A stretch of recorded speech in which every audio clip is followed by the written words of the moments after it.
அண்மை செய்தி ஒன்றை பார்த்து வருகிறோம். LIC இணையதளம் ஹிந்தியில் மாற்றம் செய்யப்பட்டிருப்பதற்கு முதலமைச்சர் மு.க.ஸ்டாலின் தன்னுடைய கண்டனத்தை பதிவு செய்திருக்கிறார். அது தொடர்பான அண்மை செய்தியை நாம் தற்பொழுது பார்த்து வருகிறோம். இந்தி திணிப்பிற்கான பிரச்சார கருவியா LIC எனவும் அவர் கேள்வி எழுப்பியிருக்கிறார். இது குறித்த விரிவான விவரங்களுக்காக இணையவிருக்கிறார் எம்முடைய செய்தியாளர் ராஜேஷ். கூடுதல் விவரங்களை வழங்கலாம். கௌதமி வணக்கம்.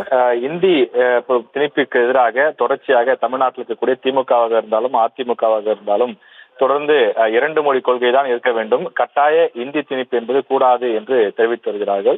இந்த நிலையில் இன்று அந்த LIC-யினுடைய அந்த அதிகாரப்பூர்வ இணையதள பக்கம் என்பது ஹிந்தி மொழியில் மாற்றப்பட்டிருப்பதற்கு தமிழக முதலமைச்சர் மு.க.ஸ்டாலின் அவர்கள் கடும் கண்டனத்தை பதிவு செய்திருக்கிறார்.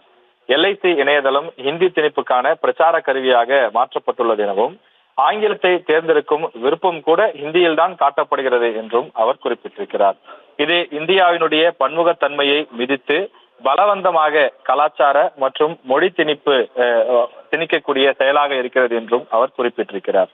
LIC அனைத்து இந்தியர்களின் ஆதரவுடன் வளர்ந்தது என்றும் அதன் பங்களிப்பாளர்களின் பெரும்பான்மையினர் தொடர்ந்து அவர்களை நசுக்கக்கூடிய செயலில் ஈடுபட்டிருப்பது ஏற்றுக்கொள்ள முடியாத ஒன்று எனவும் முதலமைச்சர் தன்னுடைய ட்விட்டர் பக்கத்தில் அவர் கருத்து தெரிவித்திருக்கிறார்.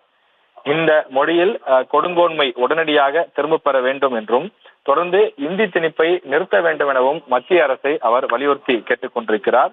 எந்த ஒரு மொழியையும் கட்டாயப்படுத்தி திணிக்கக்கூடாது, தொடர்ச்சியாக மத்திய அரசு பல்வேறு துறைகளில் இந்தி திணிப்பில் ஈடுபட்டு வருகிறது என திமுக குற்றச்சாட்டுகளை முன்வைத்து வரக்கூடிய நிலையில் இந்த விவகாரம் என்பது மிகப்பெரிய ஒரு சர்ச்சையை ஏற்படுத்தியிருக்கிறது. தமிழகம் மட்டும் இல்லாமல் ஹிந்தி பேசாத மற்ற மாநிலங்களும் கூட இதற்கு கடும் எதிர்ப்பை தெரிவித்து வரக்கூடிய நிலையில் தமிழக முதலமைச்சர் இதற்கு கடுமையான கண்டனத்தை தெரிவித்திருக்கிறார்.